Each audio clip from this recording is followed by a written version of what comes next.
You know what I haven't done in a while, mates? A behind the scenes tour.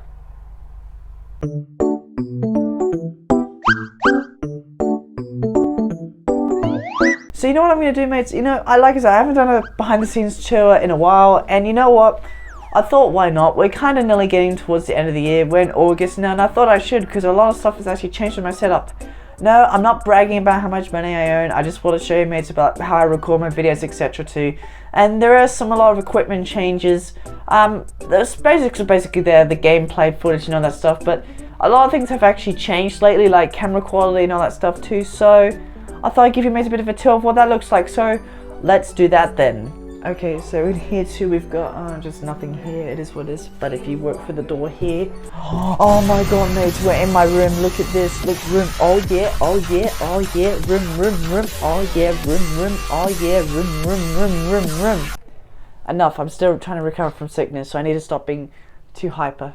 Cool. So in here we've got a MLP poster of Equestria Girls from when the movie was about to release in 2013. So I bought it when I got the DVD, and if you put this in the computer you get like a little poster Easter egg, so that's cool. So I printed that out too, and that's what that looks like. So that's cool. Behind it is an actual poster of The Legend of Zelda Symphony of the Goddess, when that was a thing. I have this for one, I've hanged it up too, and it looks really, really cool, and I absolutely love it. So excellent job on that. Next to the wall here, to the right, is my Encanto poster, which looks absolutely well. I absolutely love it. Below here is Hunter from the Owl House, so that's cool.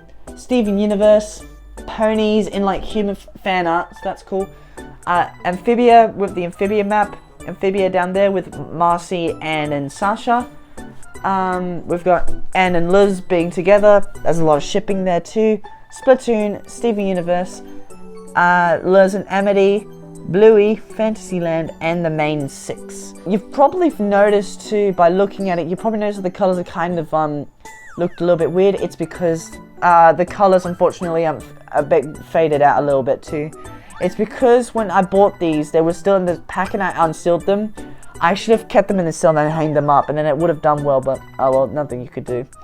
Anyway, so there's Steven Universe, there's some Minecraft, Sonic, MLP again, Frozen, Tears of the Kingdom poster, in a metal poster by the way too, so that's why it looks a little bit shinier, so it looks cool, and Joker. And there's the main 6 by the way too, in their pixel forms. Up here is my shelves, which is also letting up too. These are my shelves too, which looks cool. Oh, there is Celestia and Luna.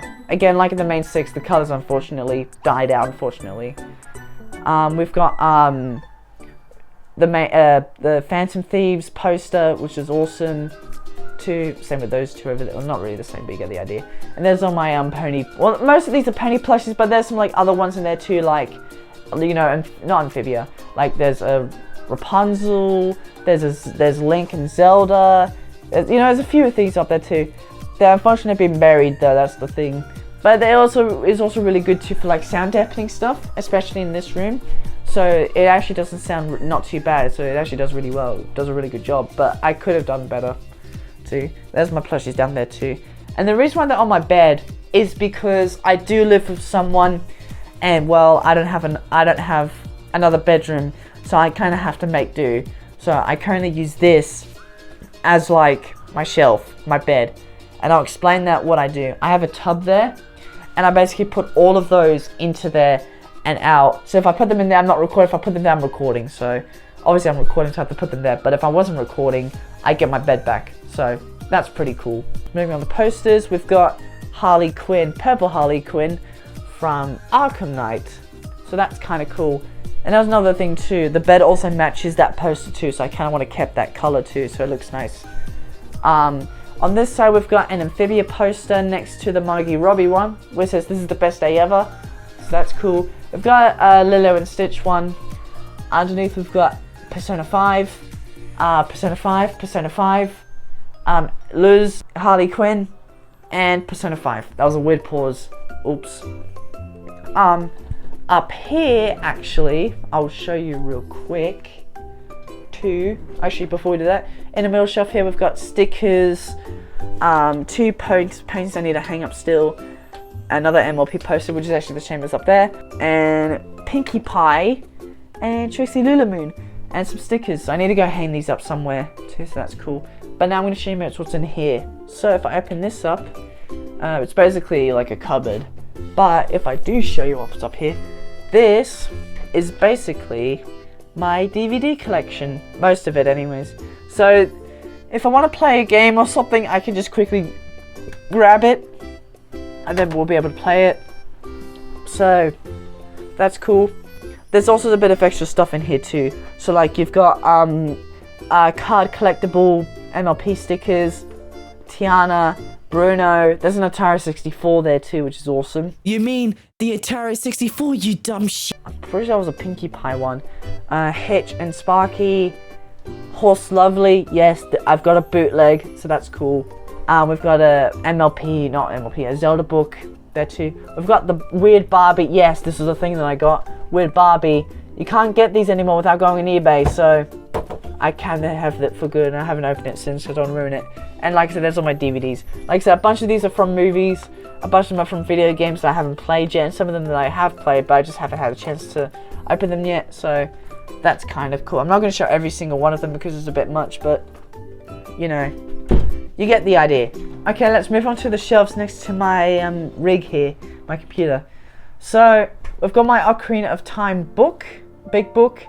It's above the Equestria Girls DVD one, like the movie too. So that's cool. That movie is actually from my cousin, but my cousin gave it to me, so that's cool. So I kind of keep it for collection reasons. We've got Pinkie Pie Party Time, which is probably also a cousin or something like that. And these two here, I bought these myself at a Big W of all places. Yes, I bought them. It wasn't even that long ago actually. They were selling them at Big W. I was like, what is it doing at Big W? Don't Big W sell DVDs anymore? Apparently they do.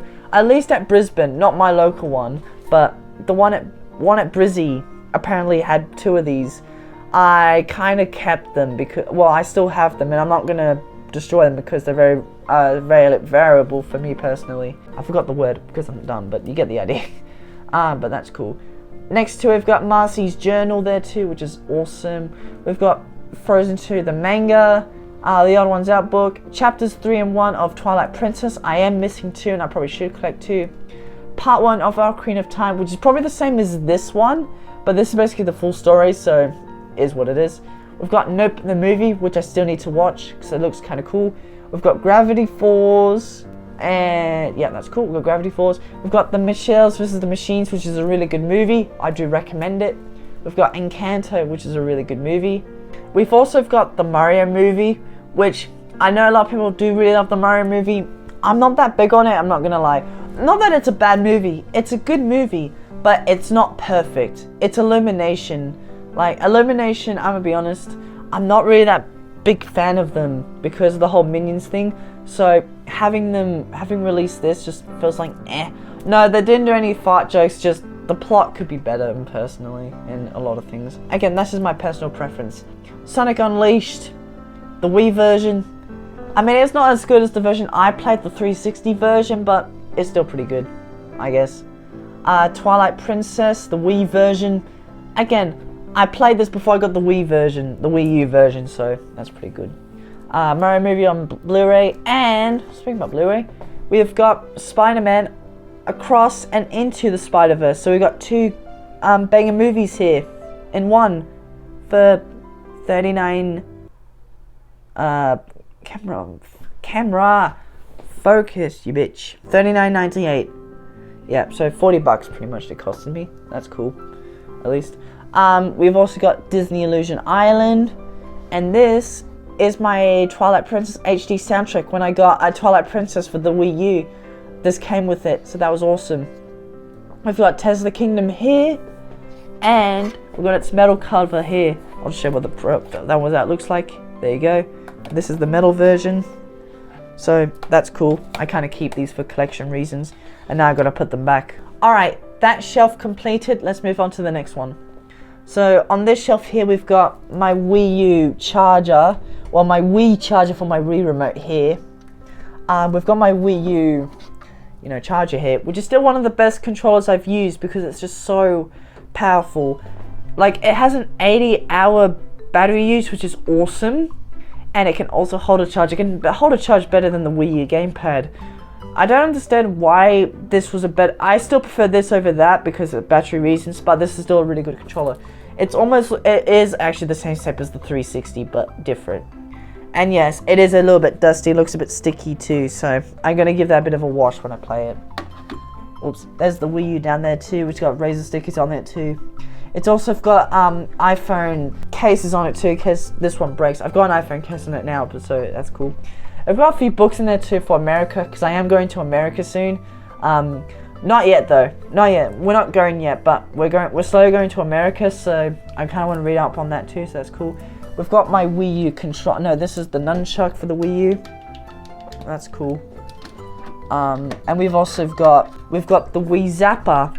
So it looks like a gun, which it is, but this is basically for certain Wii games. So you put the nunchuck, then you have the Wii thing, you go. So it's really cool. So I thought I'd use that for a video when I have the chance to. We've got the Wii Classic controller too, which looks like a soapbox, which I do use for. I don't really use it as much, but I'll probably use it for like some games that like Unleashed, because it uses this, so it's like really good then for that types of games, rather than just using the Wii controller and just flip the controller up and down. Not that I have a problem with motion controls, because I don't. Unpopular opinion, I do like motion controls, but I do kind of get why that's used. So it is what it is. Anyways, moving on. Over here we've got a Lilo and Stitch like VHS sort of thing. It's not actually a VHS thing, it's actually, there it is, a Stitchy thing. It's basically, it comes like a VHS thing. You can get these at local shops, so, you know, that's why I have it, but there you go, that's that. To the left, we've got Back to the Future, the trilogy, so all 3 movies, which are really good. I love Back to the Future, by the way, too, really good movies. We've got the My Little Pony, Tales series. So yeah, not even G4. I do have G4 DVDs, but like I said, I've also got previous generations too. Well, mostly from Gen 1 at the moment. There you go, MLP Tales Volume 2. However, if you open up the DVD case, it's not actually Episode 2. No, it's Volume 4. So I got the wrong one. Well, no, I didn't get the wrong one. It's just, I bought this at Computer Exchange, Sex, and I think this is the only thing that they had. Look, it's fun, I'm not complaining. It's just, I know. So don't get it confused. Yeah, it is what it is. Then we've got Equestria Girls. I have a secondary one because I had to use a secondary one for recording a certain review video. The Equestria Girls review. If you haven't checked it out, it's an awesome video. So I had to buy a secondary one because this one broke. The DVD inside of it broke. Well, actually, 2 things broke. The DVD on that one was broken, and my DVD player, which we'll get to in a minute. We've got Disney Fables, which has silly symphonies and all that stuff too, which is awesome. We've got Scary Girl, the movie, an Aussie film, which is based off a video game, so that's cool. Link's Crossbow Training. That game is actually compatible with the Wii Zapper, so that's why I bought the Wii Zapper. In fact, it's also the first game to use the Wii Zapper, and I think it's also the most famous one to actually use the Wii Zapper. So that's why I have it, because I really want to play it. We've got Teenage Kraken, definitely a DreamWorks success and not a definite failure. Bruh. I'm sure I haven't seen the movie, and I'm gonna be optimistic the movie might be good, but goddamn, the marketing on it it didn't do well. Like, the thing is, when this movie came out, DreamWorks released The Last Wish, Puss in Boots, which became like an instant hit. It was definitely one of the better movies of the year because it felt like Endgame. But then released this, and then it became a box office failure, which might not even be a good movie then. So, good job, DreamWorks. I'm proud of you for that. Then we've got Scary Girl, the book here, which is awesome. I kind of have to read that one first before watching that, so that's cool. Alright, so that's that shelf. Well, not really. We've got, behind we've got, Valentina, what's her name again? Vanellope. We've got Vanellope at the back. We've got Iron Man, and then we've got Thor here. We've also got a Game Boy game of the My Little Pony Rainbow, was it Rainbow? The Runaway Rainbow, yeah. Which I've played on my channel before, and I I finally got the game, so I can use it for that. My first Game Boy game. So we need to find you a new home because you're staying. That's not great. And this is an ocarina. And no, let me rephrase. This is not an ocarina like one of those you play and then you play a song. Nope.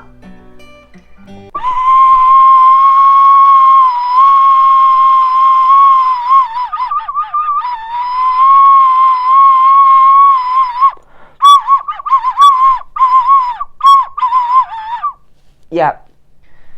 This is an actual ocarina. So that's cool. That is really, really cool. And in here we've got Bandit, Talking Bandit, because I want to keep that for plushies. So that's cool. I wonder if it actually does talk, or is it dead? I think it's dead. Doesn't matter. It works. There's a USB thing down there. Don't worry about that. There's my PS4. There's also got a thing on it too called like LightingDoyle technical lead. I mean, I'm not really a technical lead, but you know, I'm not the smartest when it comes to these things, but I do know a lot of things. We've got my hard drive there for my PS4 and my PS4 controller, so that's awesome. And down there is basically the Switch. So it's basically got skin on it too. It's got a Legend of Zelda skin on it too, so that's really, really cool. And this thing is so dusty. Oh my god, look how dusty this is. Because I haven't played with my Switch in a while. Because I don't really play Switch stuff anymore. No, it's not that I don't like the Switch. The Switch is a good console. Most of the time it is. It's just I'd much rather play this than that, to be honest.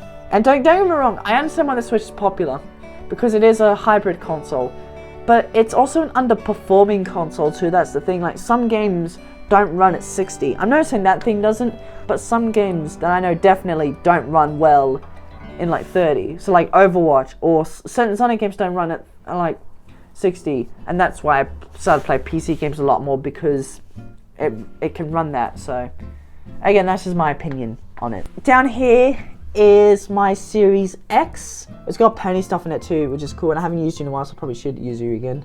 On the back here is my internet, because I have two internets, one for the lounge and one for here. This one's basically more for the YouTube side of things, so that's cool. And there's my footrest. There you go, put my foot on there too, there you go. That's for when I sit down, when I do content. I do have a standing desk, as you can tell here. This is a standing desk, but when I do play more serious games or more longer games, I'll use the footrest. But if I am going to be doing more shorter content, then I use the standing desk, if that makes sense. Standing desks, I do recommend, because it will actually change your life. I promise you. Now let's move on to the gaming side of things and how I record and all that stuff. Alright, so down here where the dust is actually, which does need a bit of a wash. There we go. Down there is my Elgato 60S Plus. That's for console gaming. So you could actually link, if basically you link this up to whatever console you want to play with, and then you connect the USB straight into the computer there, and then you can run basically games with an Elgato, which also means you can record on it too. So that's really cool, and I'll explain how that works in a minute. There's my actual computer too. The graphics card has an GeForce RTX 360 Ti in it, so it's a pretty powerful computer. Not the most powerful, but it is definitely really good. Yeah, NVIDIA GeForce RTX 3060 Ti. Yeah, so it's really powerful. And the processor, the CPU, has an AMD Ryzen 7 5800 8-core processor. And the computer is actually an Alien Ryzen edition. That's why it's got a Ryzen processor rather than a Intel one. But no, it does pretty well. It does what I need it to do. It's really good. It can do recordings really well. It can play any games really well. It can't really do Minecraft that well, but it can do like any other stuff too. Probably because this is kind of a slower computer, so you know. But it does what I need it to do. On here we've got my secondary monitor. It's more for console gaming. That's what's got a hat on it and a flapjack on it too, because I haven't used you in a while. But yeah, you can use. I use it for console gaming only, so that's cool. There's my actual monitor, and this is more for, you know, PC and computer side of things, so that's kind of cool. Okay, there we go. So yeah, that's my desktop. That's cool. This here is my teleprompter. Yes, so I've got a new teleprompter. You probably don't know what it does. For those of you who are into like studio side of things and does like, you know, news crews, you've probably seen these before if you watch the news. basically how it works is there'll be a screen here and you put a camera behind it, but you won't be able to tell.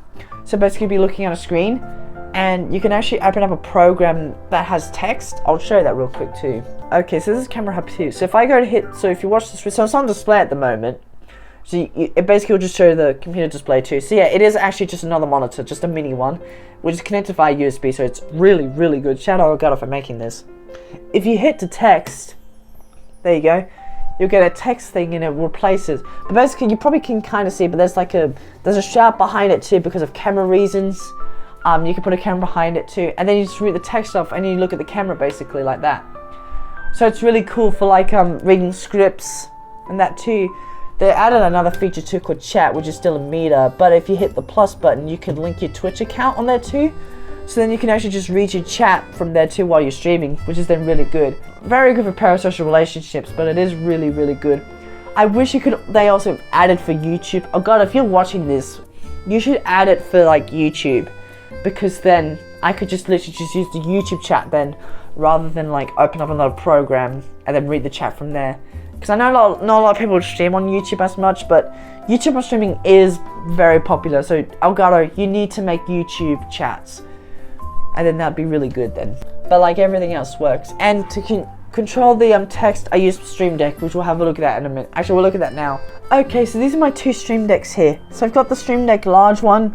So it's got all these buttons here too, which are mostly for scene changes, but I want to use them for more voice mod effects, so that's going to be kind of cool. And this is my Stream Deck Plus, which basically includes like 8 button keys up there, but also dial knobs and a touchpad.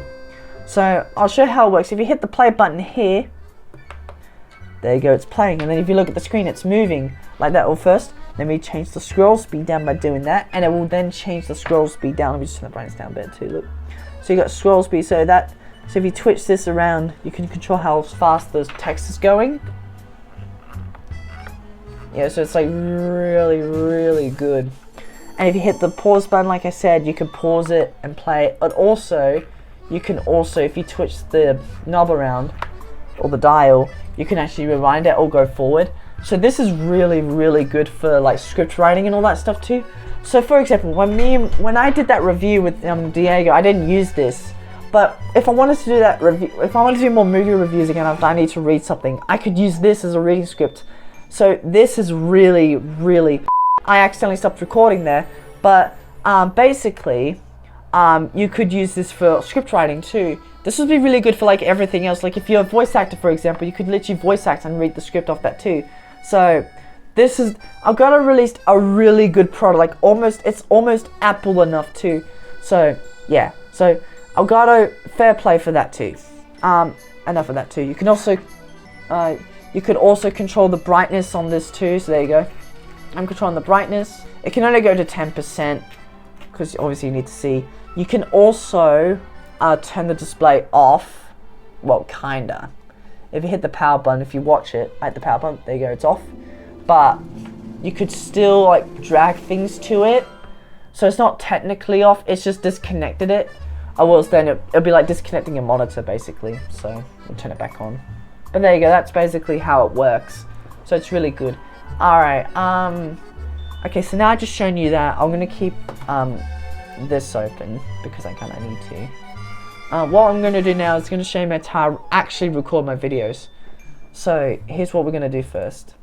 So first of all, I'm going to close the blind. So this is basically seen to the outside world. Say goodbye to the outside world. There we go. Okay, so basically my blinds will calm down and it'll basically make everything look dark. Ignore the lights because I know that, and also ignore the candle there too. So basically, without those two, it'll basically look like this. Okay, so once that's closed, you then just twist that and it basically locks into place. Ignore that wire, I don't know why that's there, but just ignore it. Then, I would close this blind here too. So basically I'll make it camouflaged. Like that too. And then I then normally push that in just to make it look nice. So then basically even though it looks dented, it looks also kind of nice too. Then what I normally would do then is I would take this off, the camera body off. Or no, the camera, this here, you can't really see. But this is basically to keep the camera, it's a lens cover. And it's basically, if the camera gets dirty, you can just cover this, and it basically keeps the camera nice and clean. So that's cool too. And what we're gonna do, I'm gonna show you how I do it. Now I have to put the camera down because I need to turn the camera on simultaneously, but also hit Streamlabs. It's currently set to one of those multi-actions one. So what that means is I'll open up some programs. Actually, I think I can show you what I have actually in the program. So if I switch this to Stream Deck Plus, so this is the multi-actions bit here. So it's on Streamlabs. So it'll open up with a window mover, which is a program where you can, if you set to whatever window you have, you can set to whatever position you want automatically, which is really good. It's going to open up, it's going to turn on my lights here, so these two here. It will open up Streamlabs on the desktop. It will do that for same things too. It will open up YouTube, like Chrome YouTube, so it'll go straight to my channel, which is then really, really good. OBS kind of does the same thing, but with a lot more buttons. It's got wavelength software into it too. So yeah, because of like mixing and all that stuff too, which we'll get to in a minute, but I'll show you how to actually record. Okay, so what we're gonna do is we're gonna hit the Streamlabs button, but I need to put the camera down because I need to turn the camera on and hit that button at the same time. So I'll put the camera down here. There we go. So then I'll go down. I'm gonna go count to 3. You ready, mates? 3, 2, 1. Okay, there we go. So as you can tell, Streamlabs is opening up, the lights turned on. Those lights I have to control manually myself. I have to basically let Google do it or use it via the app. But there you go, there's the camera here. So that's this camera here, which I haven't shown yet too. This is the new camera that I got lately. This is the Canon M50 Mark II. I used to use the Brio here, which is still a good camera, but I don't use this one. I use this one. So like for example, if I point here on this camera, it's not pointing, it's this one. It's this big one here. And you can tell it really works too. It opens up this program called EOS Utility 3, which is Canon's software. If I hit remote shooting, I can show you what it does. But basically, I can control the camera settings on there too because it looks nicer. Basically, well, not nicer. What's the word? I can control the camera settings on there too, so in case I need to control like some aspect stuff on the camera too and make it look nice, I can do that too. That works too. And you have to also get the program too, because the camera has a 30 timer limit of basically leaving it alone. If you have this program open and I have it minimized, the camera basically won't shut off then. So you can keep the camera on for as long as you want. So this is why it's really good for streaming. So yeah. The camera is currently connected to a dummy battery, which basically keeps the camera alive permanently, or unless electricity runs out. On the side, it's got a USB-C cable, which is then really good because then you have to link the camera up to your computer too. And there's a black cord which is actually connected to my cam link. See that little white light? That's my cam link. It means the cam link's working. It can be a USB or it can be a capture card. Oh, it is a capture card basically, but it can be like a physical capture card for the computer. So if I show it the back real quick of the computer real quick, I'm so skinny for this. If you look at the back of the computer, you'll see like lights and all that stuff too. I wonder if I could actually, I don't know if I'll be able to show it, but if you basically see holes, if you see holes, basically the back of it, you put the capture card there, so you can put a capture card there for your camera, and then rather than using a USB, C, you could just use a capture card, which is probably more powerful. And if you got another one too, you can use a dual PC setup too, so it's like really, really good. So Elgato knows what they're doing, Alright, but yeah, and that's my camera management by the way too, so it's like really nice.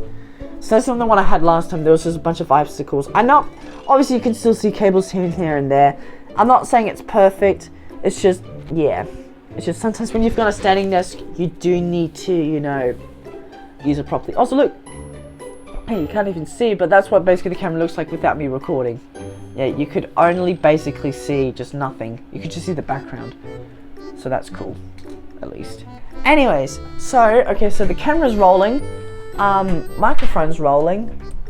So now what I normally would do then is bring my microphone here.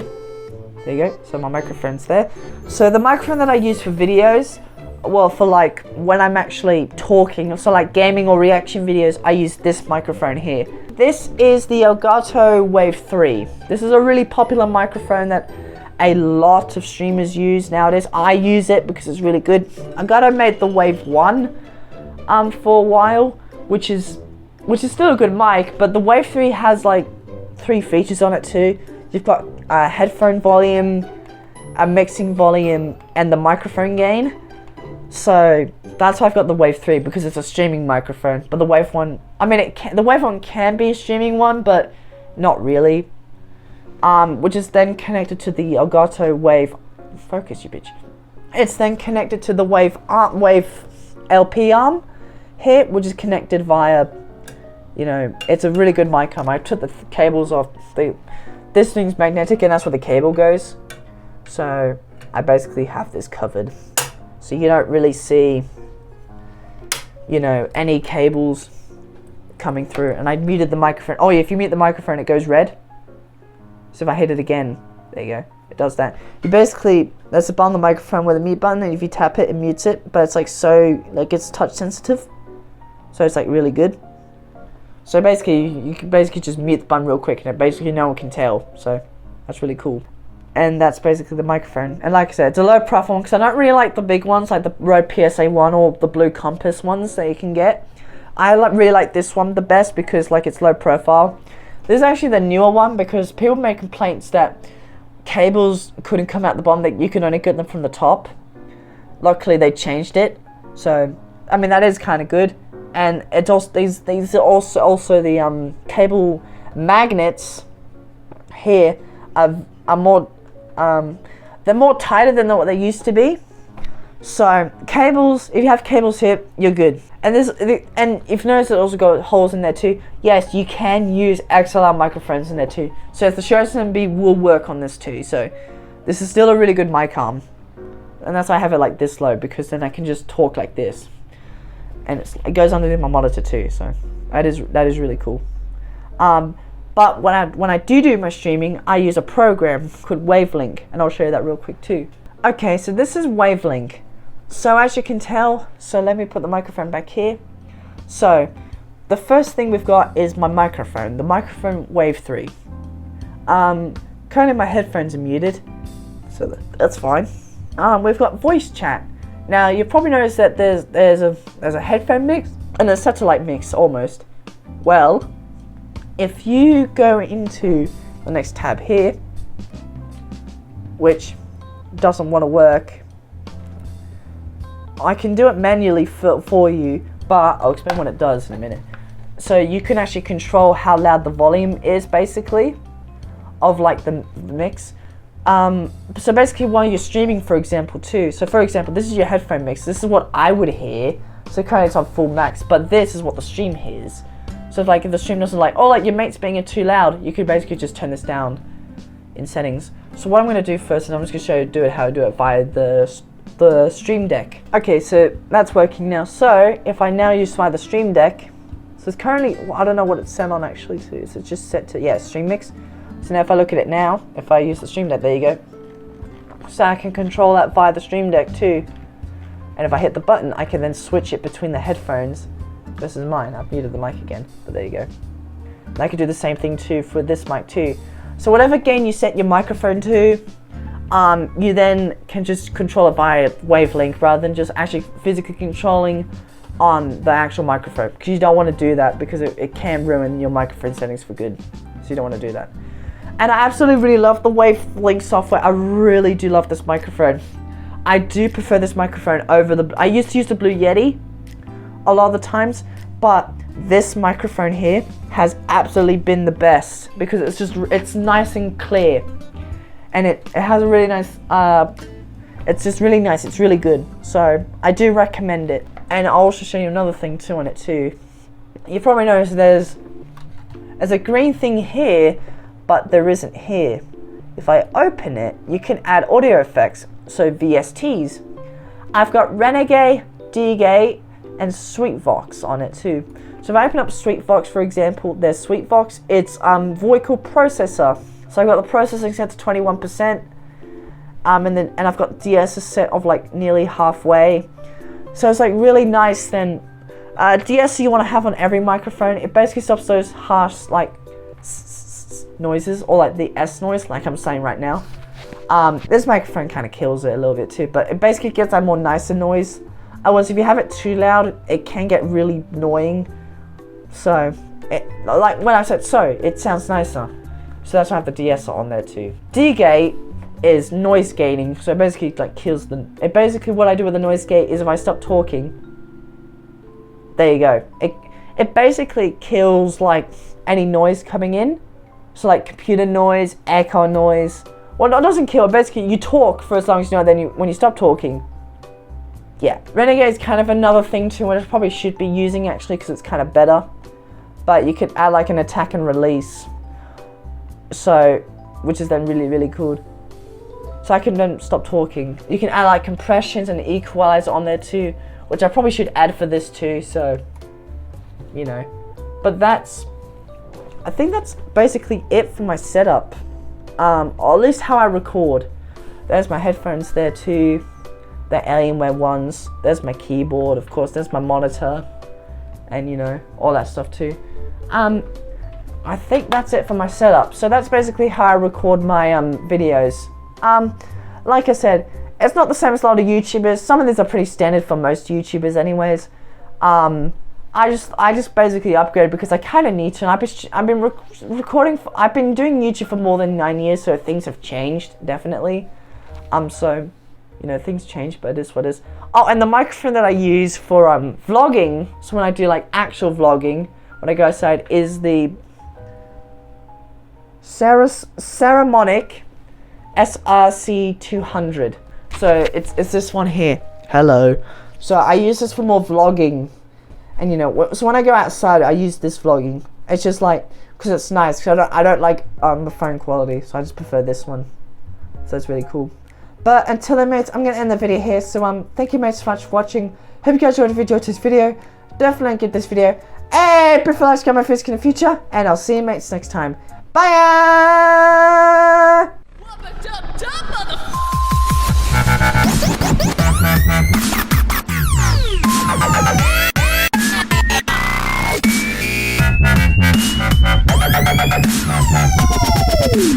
Mother